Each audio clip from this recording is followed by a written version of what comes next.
Welcome student, diploma civil second year fourth semester, subject RCC drawing. तो RCC drawing में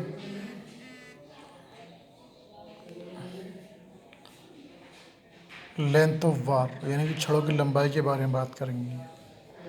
आप समझते हैं कि आरसीसी ड्राइंग में हमें सबको ड्रा करना है, बट ये भी जानना है कि आरसीसी यानी कि जो भी हमारी रेनफोर्समेंट है, उस रेनफोर्समेंट को हमें उसकी कितनी लंबाई देनी है, कहाँ क्लियर कवर देना है, कहाँ इफ़ेक्टिव कवर, कहाँ एंड कवर देना है, वो सब कुछ ध्यान रखना है। तो सबसे पहले हम बात करेंगे लेंथ ऑफ बार पे। बीम और स्लेब में छड़ें दो आकृतियों की यूज होती है, स्ट्रेट बार और बेंट ऑफ बार, सीधी छड़ें और नच छड़ें, स्ट्रेट बार और बेंट ऑफ बार।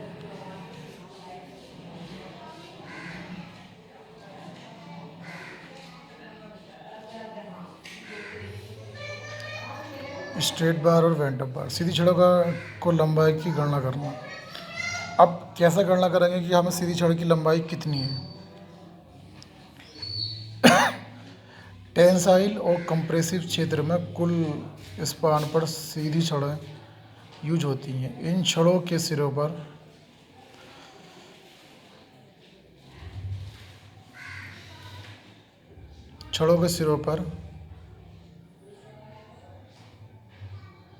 हुक बना होता है और इस एक हुक की लंबाई छड़ के व्यास के 9 गुने के बराबर होती है। 9 जब हम किसी छड़ को मोड़ते हैं तो उसकी लंबाई छड़ के व्यास के 9 गुने के बराबर होती है। तो ये और छड़ की कुल लंबाई अगर निकाल लें तो कुल स्पान कितनी लंबाई है, -2 गुणा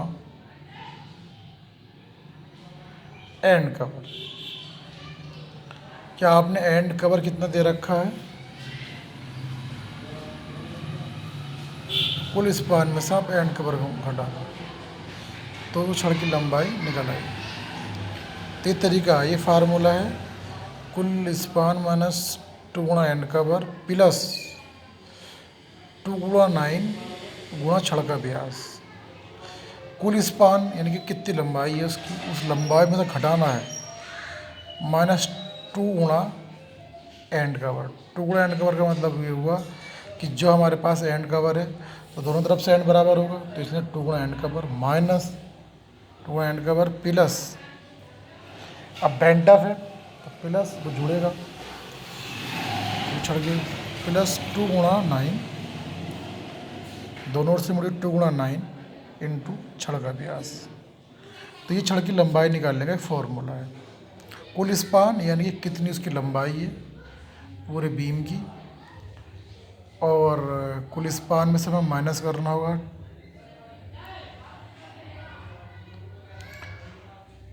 एंड कवर, -2 गुणा एंड कवर प्लस 2 गुणा 9। 2 गुणा 9 क्यों लिया आपने? 9 इसलिए लिया जैसे ऊपर बताया उन्होंने कि 2 गुणा 9 यानी कि उन्होंने बोला है कि जब कुल स्पान पर सीधी छड़ें जो होती हैं, इन छड़ों पर एक हुक बना होता है, एक हुक की लंबाई छड़ के व्यास के 9 गुने, अब छड़ का व्यास जो के व्यास का 9 गुने के बराबर होता है उसका बेंट ऑफ। तो 2 गुणा 9 इंटू छड़ का व्यास,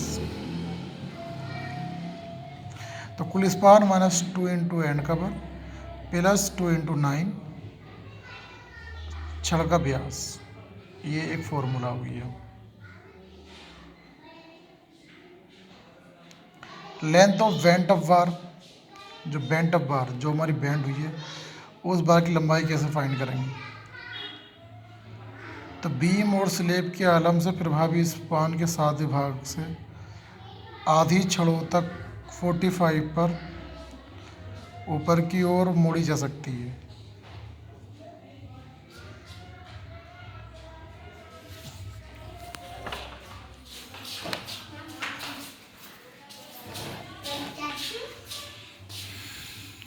बीम और स्लेब के आलम से प्रभावी स्पान में 7 भाग से आधी छड़ों तक 45 पर और ऊपर की ओर मोड़ी जा सकती है। ऊपरी सीधी छड़ों के साथ मिलाकर अंतिम सिरे तक जाती है। सीधी छड़ों की लंबाई में दोनों ओर नत की गई छड़ के कारण बड़ी लंबाई जोड़ दी जाती है, जिसके लिए बीम या स्लेब की गहराई के बराबर जोड़ देते हैं।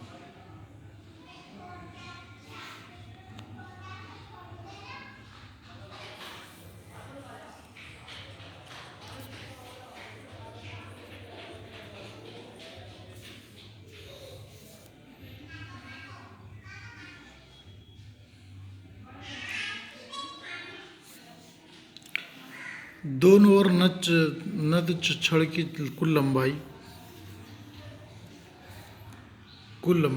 कुल span -2 into and cover +2 into 9 into छड़ का व्यास। तनन छड़ के संपीड़न तक के बीच की वर्टिकल दूरी।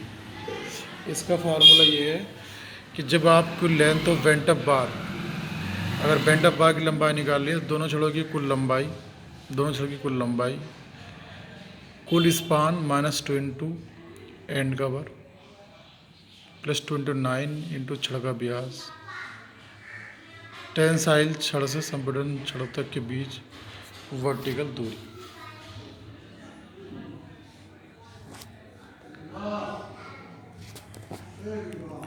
स्ट्रिप्स और रिंग। स्ट्रिप्स का मतलब होता है जिसमें छल्ले डाले जाते हैं। बीम में स्ट्रिप्स तथा स्तंभ में छल्ले यूज होते हैं। आयताकार तथा वर्गाकार स्तंभ के छल्ले तथा बीम के छल्लों के लिए छड़ों की लंबाई एक समान ज्ञात की जाती है। छल्ले के लिए छड़ की लंबाई 2 गुणा चौड़ाई प्लस ऊंचाई +14 इंटू छड़ का व्यास।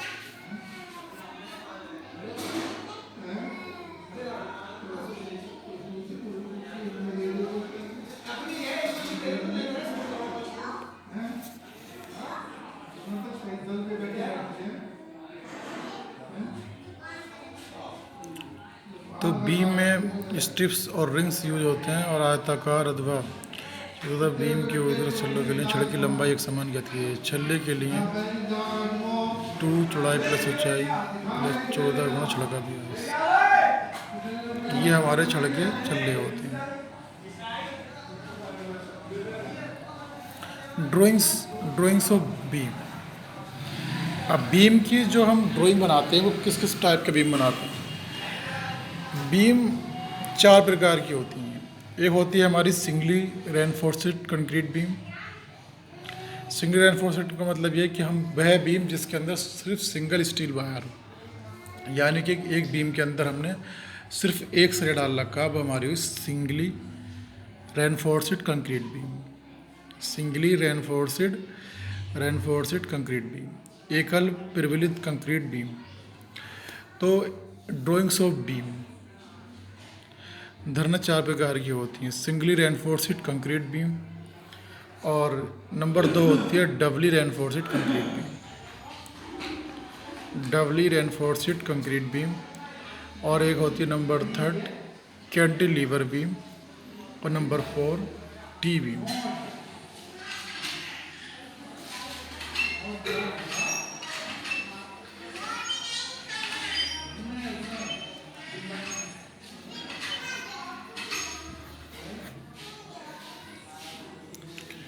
T beam, cantilever beam, doubly reinforced concrete beam, singly reinforced concrete beam. तो बीम 4 प्रकार की होती हैं। Singly reinforced concrete beam, doubly reinforced concrete beam, cantilever beam और टी बीम। बाकी बीम के बारे में हम और बताएंगे आपको, बट कहने का सेंस ये है कि जो ड्राइंग में हम जो भी हम ड्राइंग बनाते हैं बीम की, वो ख़ास तौर पे देखते हैं कि इसमें कितने हैं, सिंगली, डबली, कैंटिलीवर और टी बीम।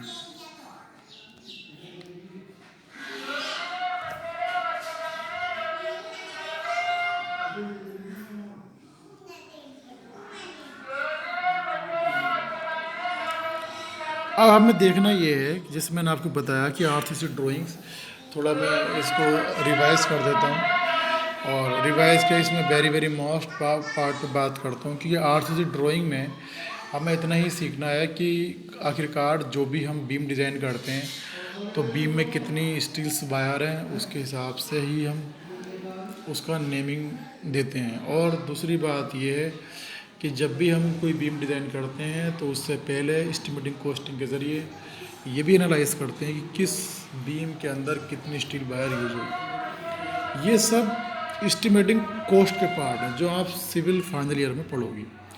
बट यहाँ पे आपको आर्ट्स से ड्राइंग पे बात करनी है तो आर्ट ड्राइंग में आपको ये देखना है कि अगर कोई बीम है तो उसके अंदर हमारे पास सिर्फ एक ही स्टील वायर है तो किस तरीके से वो डिज़ाइन होगा और किस तरीके से उसकी हमें ड्राइंग दिखानी है।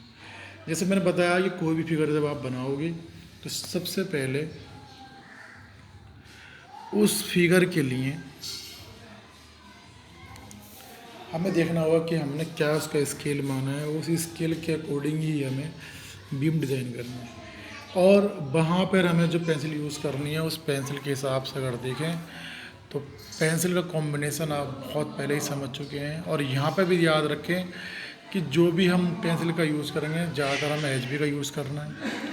और अगर वहाँ पे स्टील वायर दिखानी है और कुछ दिखाना तो चाहो तो आप वहाँ पे 2B का यूज़ कर सकते हो। बट जो लाइनें हमारी मेन होती हैं उसको हम एचबी से शो करते हैं और जो लाइन हमें हल्की दिखानी होती है, डिफरेंस क्रिएट करना होता है, तो हम 2B या 2A से शो कर सकते हैं। जैसे कि बताया एरो हेड वगैरह, एरो हेड में हमें हमेशा 3 पेंसिलों का यूज़ करना है। अगर 3 का नहीं कर रहे हैं, एक ही का यूज़ कर रहे हैं, तो आपके अंदर उसका एक कॉम्बिनेशन आना चाहिए कि हमें कहाँ पर कितनी डार्कनेस रखनी है। अभी हमें मैटर समझना है कि आखिरकार आर्ट्स से ड्राइंग के अंदर कौन कौन से टर्म्स हैं, किस किस तरीके के क्वेश्चन क्रिएट हो सकते हैं। अभी आपकी शुरुआत है। अभी मैंने बताया कि हमें अभी स्ट्रेट बार, बेंट अप बार के बारे में समझना है। अब स्ट्रेट बार कितनी लंबाई है, बेंट अप बार की कितनी लंबाई है, ये सब फॉर्मूले दिए हैं, आप इनको समझो। जैसे ही कोई प्रॉब्लम आएगी तो उस प्रॉब्लम के हिसाब से आप स्ट्रेट बार, बेंट अप बार को आप समझ सकोगे।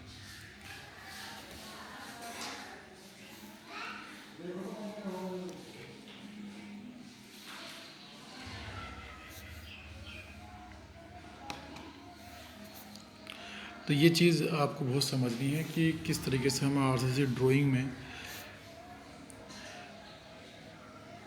कोई फिगर कैसे कैसे हमको ड्रा करनी है।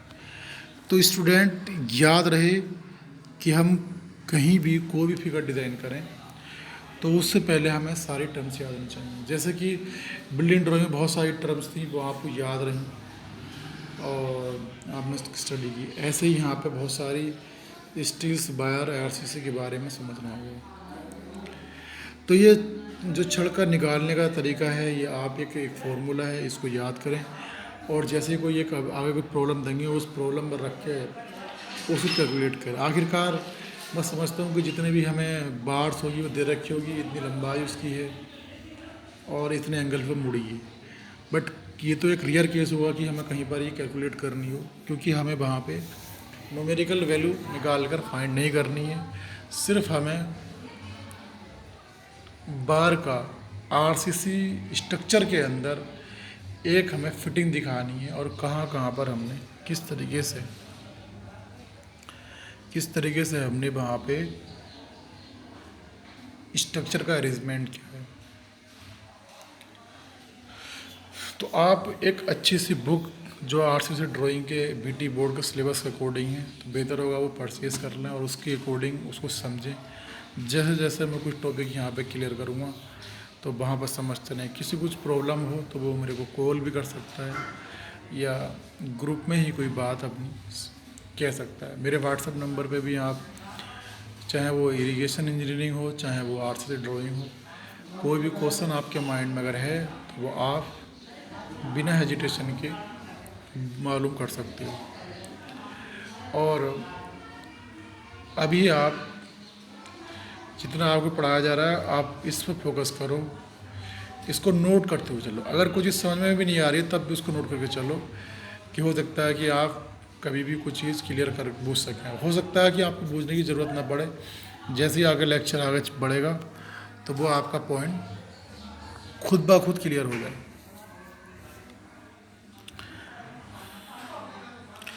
स्ट्रिप्स और रिंग का भी बहुत बड़ा रोल है।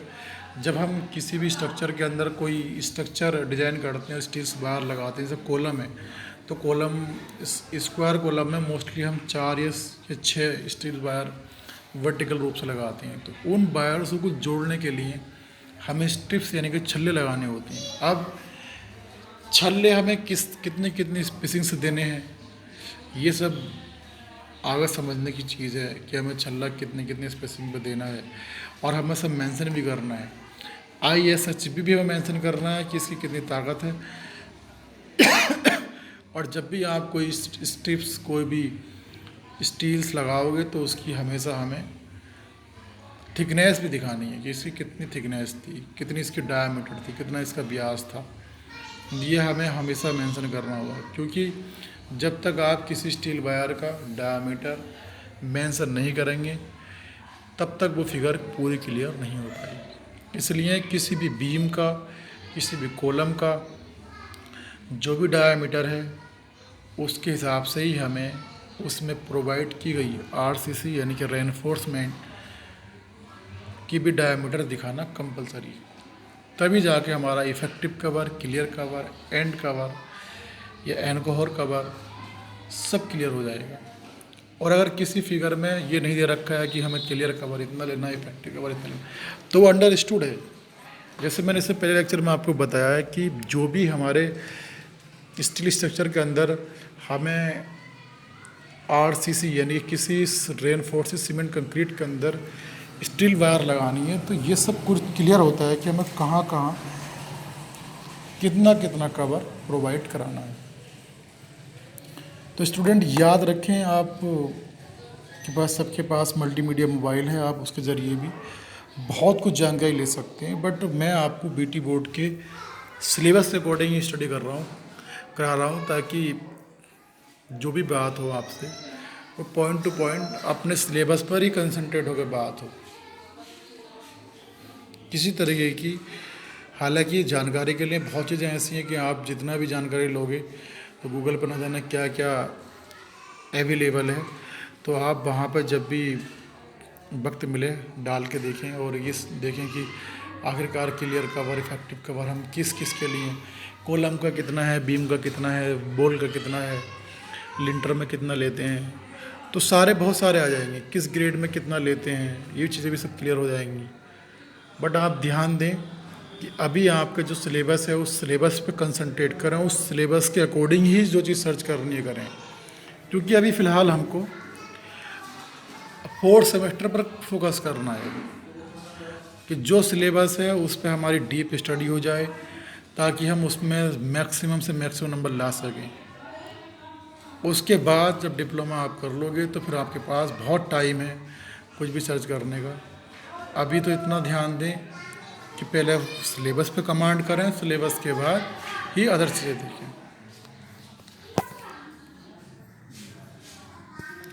अब जैसे बीम के बारे में मैंने बात की थी कि भाई बीम हमारा इस तरीके से होता है, तो जैसे अभी जैसे सपोर्ट थी, जैसे आपने पढ़ा हुआ रोलर सपोर्ट, हिंज सपोर्ट। अभी खाली बीम है, singly reinforced concrete beam, double reinforced concrete beam, cantilever beam, T beam.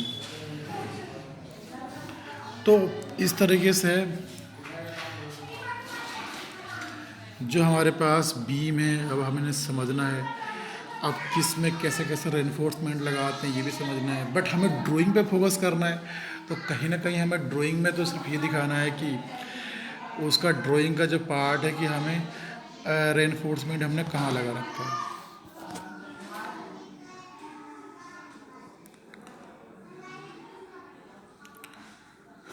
अब यहाँ पे मेरे पास कोई सिस्टम ऐसा नहीं है कि जो मैं इस पर ड्रा कर सकूँ। तो अभी मैं थोड़ा इसमें एक ऐप से वो डाउनलोड करूँगा और ताकि मैं इस पे कुछ ना कुछ बना कर दिखा सकूँ। अभी फ़िलहाल आप थोड़ा बुक्स की अगर अवेलेबिलिटी हो, प्रोवाइड हो सके तो ले लें, और अगर ना हो सके तो कहीं ना कहीं गूगल के ज़रिए ही आप स्टडी करते रहें। और वैसे मैं जो आपका सिलेबस बीटी बोर्ड के अकॉर्डिंग है, मैं सारे सिलेबस पे ही स्टडी कराऊंगा, ताकि कोई भी चीज़ ऐसी ना बचे कि जो सिलेबस में से रह जाए।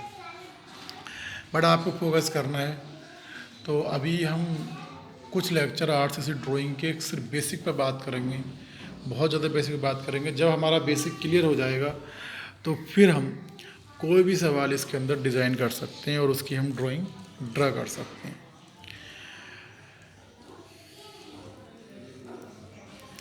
तो आरसीसी में जितना भी हमारा स्टील वर्क है, इस पे हमें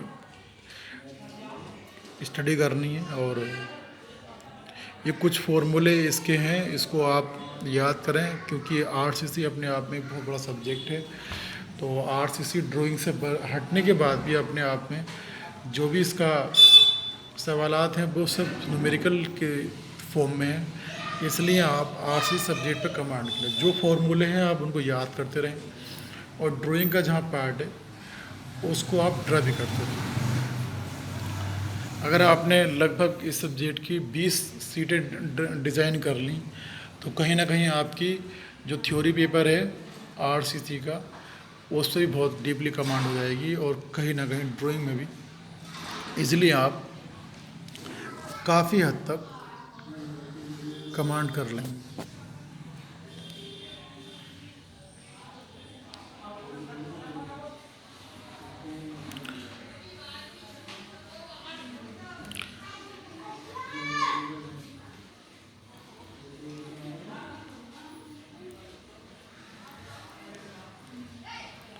तो स्टूडेंट ध्यान दें कि अभी इतना आपके ऊपर लोड नहीं है, और इस जो भी लोड आपके ऊपर आ रहा है इसको इजीली आराम आराम से करते रहें। और जैसे ही क्लास अगर पॉसिबल होगा ऑफलाइन का, तो फिर आपको क्लासरूम में सबको हम एक साथ जो भी माहौल होगा, अगर जहाँ तक पढ़ा दिया तो उससे आगे ही स्टडी कराएंगे। अगर टाइम अगर होगा तो फिर आपको शुरू से एक रिवाइज करा दिया जाए। मगर ये ज़रूरी है कि जो सिलेबस करा दिया गया है, हो सकता है कि इस माहौल के हिसाब से दोबारा ना कराया जाए, मगर जब क्लास को अगर 1 या 1.5 महीना मिला तो ज़रूर कहीं ना कहीं आपको जो सिलेबस बचा है उस पर बात होगी, और जो पढ़ा दिया गया है उसको भी रिवाइज कराया जाएगा। मगर आप अपने घर हैं तो इस चीज़ का ध्यान रखें कि कहीं ना कहीं अपने सब्जेक्ट को, हर सब्जेक्ट को कुछ ना कुछ कमांड करते चलें, ताकि आने वाले टाइम में ये प्रॉब्लम क्रिएट ना हो कि हमारे सब्जेक्ट पर कमांड नहीं। तो ये आप बखूबी जानते हैं। आपको बहुत सही तरीके से इस लॉकडाउन का पूरा यूज़ करना है। ऐसा ना हो कि आप घर बैठे रहें और ये सब समय हमारा निकल जाए। इस समय का सही से यूटिलाइज़ करना है, ताकि ज़्यादा से ज़्यादा हम इस पे पढ़ाई पे फोकस करें। अगर ये सब परिस्थितियाँ नहीं होती, लॉकडाउन वाली प्रॉब्लम नहीं होती, तो कहीं ना कहीं अब आप इस सब्जेक्टों के एग्ज़ाम दे रहे होते। अब समझो, अगर जब आप इस सब्जेक्टों के एग्ज़ाम दे रहे होते तभी आप इन सभी सब्जेक्टों में ज़ीरो हो। तो अभी आपके पास 2 या 3 मंथ हैं, तो कहीं ना कहीं आप इसकी इतनी स्टडी कर लो कि 2 या 3 मंथ में एग्ज़ाम हो या ना हो, बट हम अपने इस सिलेबस पे पूरी इस तरीके से कमांड कर सकें। क्योंकि डिप्लोमा जब आपको मिले तो आपकी हर सब्जेक्ट पर कमांड हो, ये ना हो कि लॉकडाउन था, हम क्लास नहीं कर पाए और ये सब्जेक्ट नहीं पढ़ पाए। प्रमोट तो हो जाओगे, बट उस सब्जेक्ट पर कभी पकड़ नहीं बना सकोगे। इसलिए स्टूडेंट, मेरा आप सभी से ये रिक्वेस्ट है कि आप इस लॉकडाउन का सही तरीके से यूटिलाइज़ करें और अपने सब्जेक्ट पे सही तरीके से कमांड करें। Thank you class.